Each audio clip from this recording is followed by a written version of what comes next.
Este podcast tem o apoio da gama Audi e-tron. Esta é a história do dia da Rádio Observador. Podem ser mais de 1.500 as vítimas de abusos na Igreja.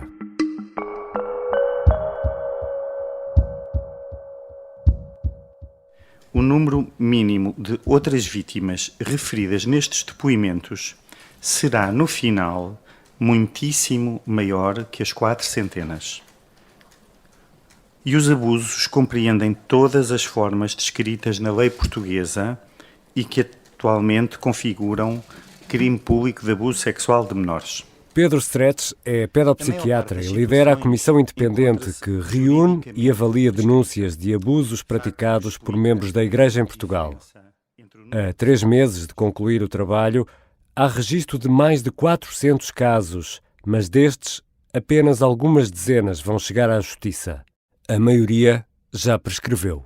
Perante os dados recolhidos, na expressiva maioria dos casos registados até ao momento, é inequívoco que sobre estes traumáticos acontecimentos do passado, as vítimas esperam ainda hoje um pedido de perdão diretamente formulado por parte dos próprios abusadores, na maioria dos casos, bem como da hierarquia da Igreja Católica Portuguesa, como também, é claro, no conceito de tolerância zero proposto pelo Papa Francisco.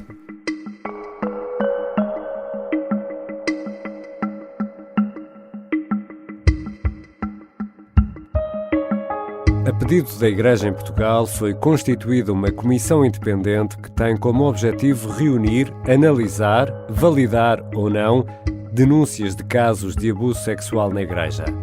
O trabalho termina em dezembro e, ao longo destes meses, a percepção em relação a este problema foi mudando, quer na sociedade portuguesa, quer na hierarquia da própria Igreja. Em que ponto estamos? Quantos casos foram registados? E as recentes polémicas com Dom José Ornelas podem ou não prejudicar as investigações? Vou conversar com Sónia Simões, é jornalista do Observador e acompanha o trabalho desta comissão desde o início. É também uma das autoras da notícia sobre a alegada omissão do Patriarca de Lisboa, Dom Manuel Clemente, na denúncia de casos de abuso sexual. Eu sou o Ricardo Conceição e esta é a história do dia.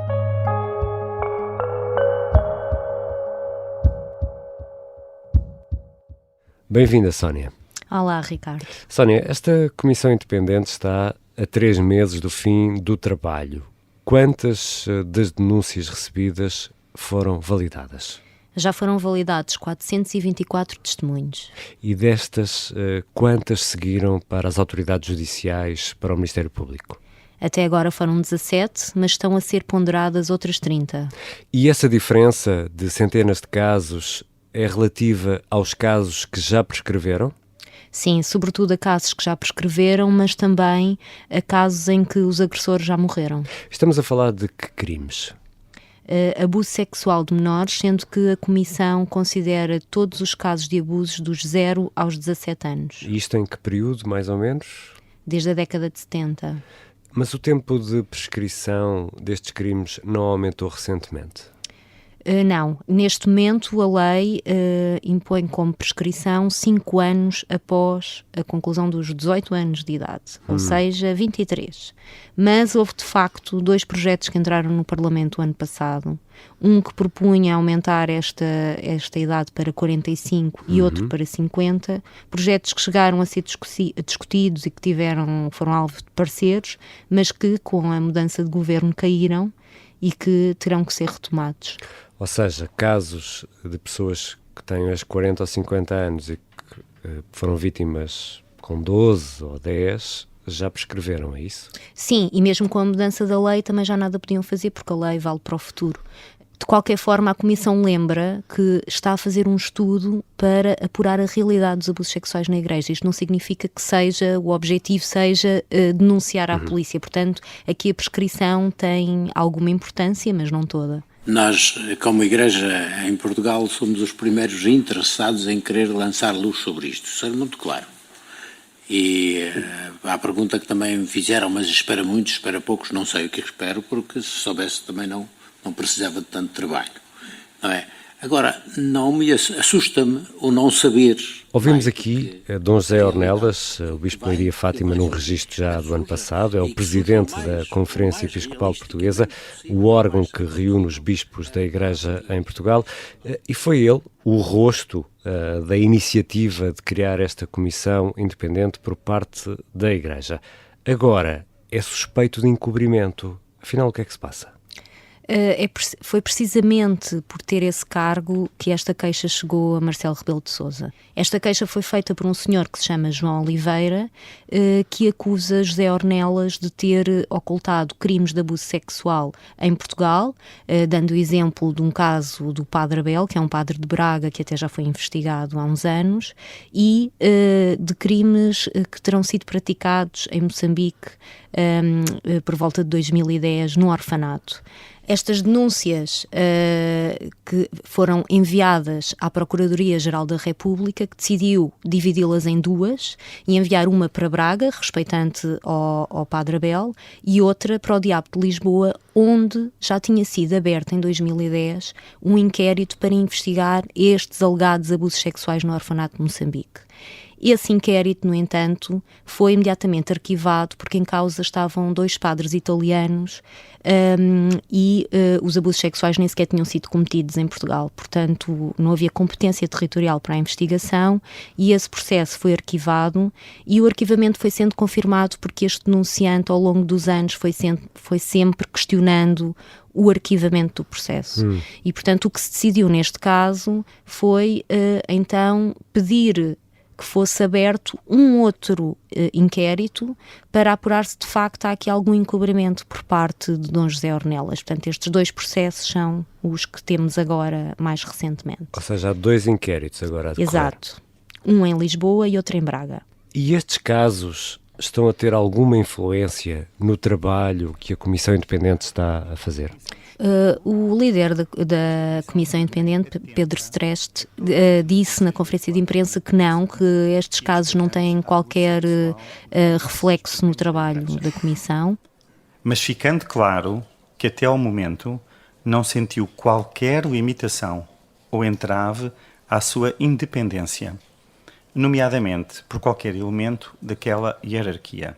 Aliás, esta comissão foi criada pela própria Conferência Episcopal, que ontem enviou mesmo um comunicado a dar conta e enaltecer o trabalho da comissão e a apelar a todas as pessoas que tenham sido vítimas para denunciarem.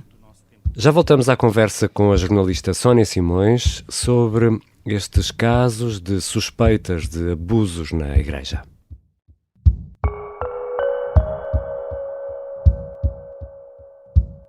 Sim, a gama Audi e-tron é 100% elétrica, mas é mais do que isso. Leva-nos mais longe do que imaginamos. Encontra no silêncio o ritmo perfeito. Faz-nos olhar 2 vezes, se formos suficientemente rápidos. Por isso sim, a gama Audi e-tron é 100% elétrica. E entre outras coisas fantásticas, apoia esta história do dia. Audi, o futuro é uma atitude. Estamos de regresso à conversa com a jornalista Sónia Simões. E traça quadros graves existentes ao longo de décadas, mais evidentes quanto mais para trás se recua no tempo, sendo que aí, e em alguns locais, assumiram proporções verdadeiramente endémicas.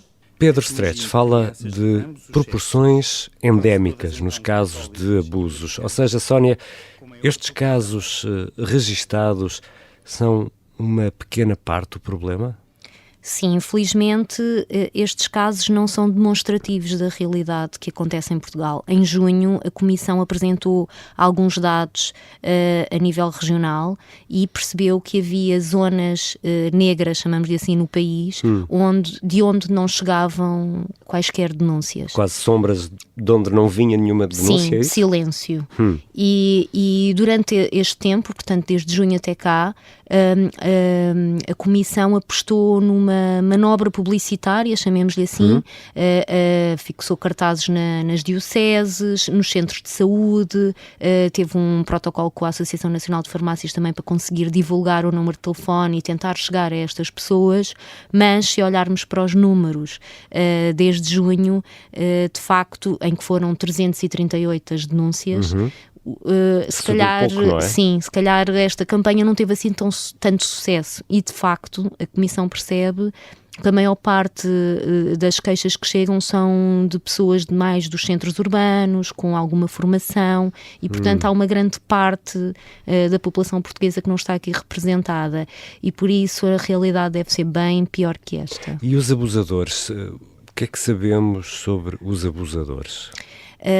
A Comissão está a aguardar para final de janeiro, quando apresentar o relatório final, essa descrição mais apurada. Mas o que já deu a entender é que, de facto, a maioria destes abusadores são sacerdotes, não sempre sacerdotes, não é? Mas, e conseguiu perceber alguns padrões, portanto, onde ocorrem, desde seminários a confessionários, há vários tipos de abusos e de situações. Há situações em que ocorreram em mais do que uma vítima, as vítimas são maioritariamente do sexo masculino, mas de facto ainda não há grandes informações de quem são estes padres, quantos estão no ativo, sabemos que já há padres falecidos e, portanto, estamos à espera ainda destas características mais apuradas. E tudo isto, obviamente, é matéria muito sensível. Por exemplo, o nome dos suspeitos nos casos que já prescreveram vão ser ocultados, esses nomes? Ou... O que nos foi dito foi que essa lista dos padres suspeitos será entregue ao Ministério Público e os únicos que serão retirados são os dos padres que morreram. Ou seja, mesmo em casos de crimes prescritos, esses nomes serão dados, nem que seja por prevenção criminal. E em relação ao segredo do nome das vítimas? Esse será bem guardado, esse será bem guardado e é, aliás, uma das dificuldades nos casos que chegam ao Ministério Público, porque o que a Comissão está a fazer é que, para preservar o sigilo que prometeu às vítimas, tudo o que reporta ao Ministério Público só tem informações sobre o visado e não sobre a vítima, e isso é uma dificuldade para que estes processos depois prossigam na investigação criminal. Um processo destes, um processo que leva alguém a avançar com esta denúncia, será, por certo, um processo demorado que obriga a reflexão. Esta comissão vai terminar funções no final do ano.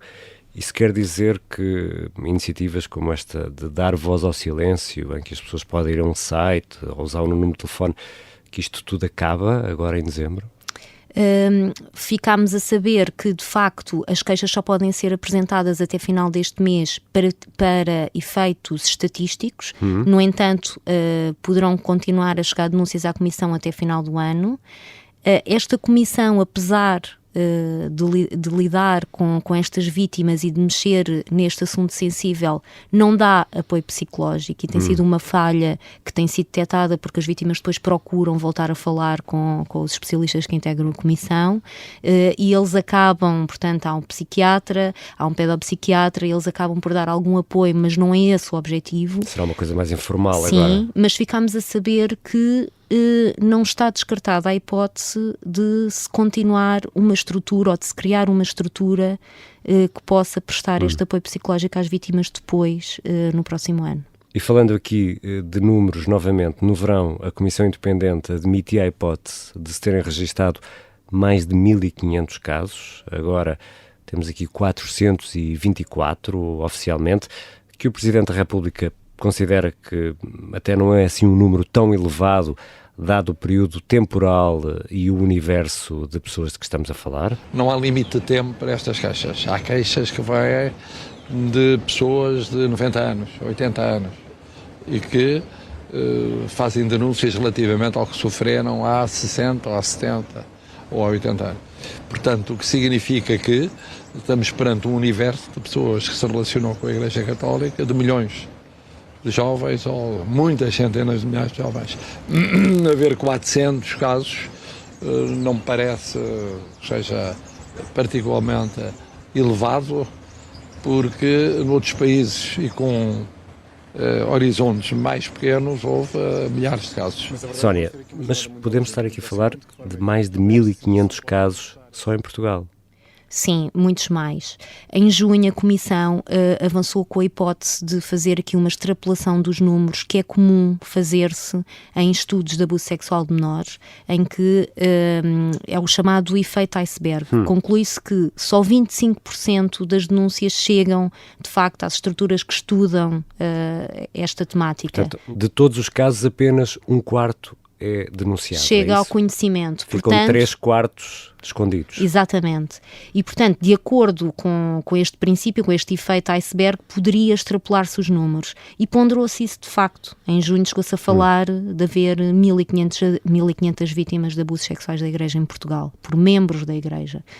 Não necessariamente só padres. Claro. A questão é que agora tem-se tido cuidado em fazer essa extrapolação e provavelmente ela não vai ser feita no relatório final, porque a amostra que neste momento a Comissão tem não é representativa da população portuguesa, como se fez, por exemplo, em França. Em França foi possível extrapolar esses dados porque a amostra representava a sociedade francesa. Em Portugal, a nossa amostra limita-se a pessoas, a maior parte vive em centros urbanos, têm formação superior, muitas delas, as idades também não são representativas de todas as faixas etárias e, portanto, fazer esta extrapolação poderia ser errado.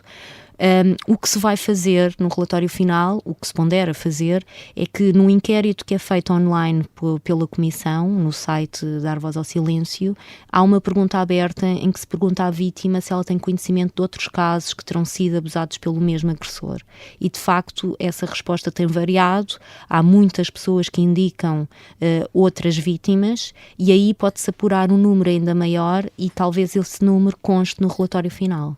Ou seja, Sónia, olhando aqui para o século XX e o século XXI, poderemos nunca ter uma ideia muito exata ou mais exata do número de vítimas em Portugal.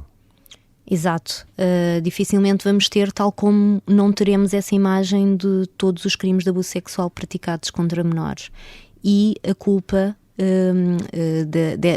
desta falta de conhecimento é porque a ocultação, e o psiquiatra Daniel Sampaio disse isso mesmo na conferência de imprensa que deu, é que a ocultação muitas vezes começa logo em casa, quando os pais não acreditam nos seus filhos, quando as vítimas tentam falar com alguém e são desacreditadas. Aí é a primeira ocultação. Obrigado, Sónia. Obrigada, Ricardo.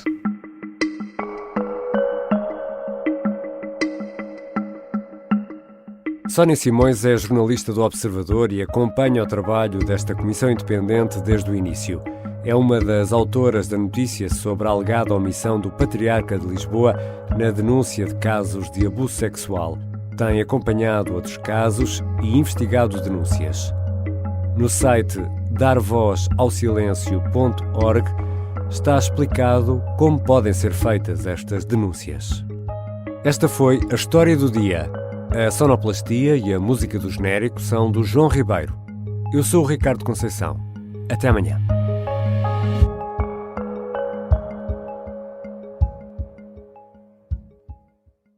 Este podcast tem o apoio da gama Audi e Tron.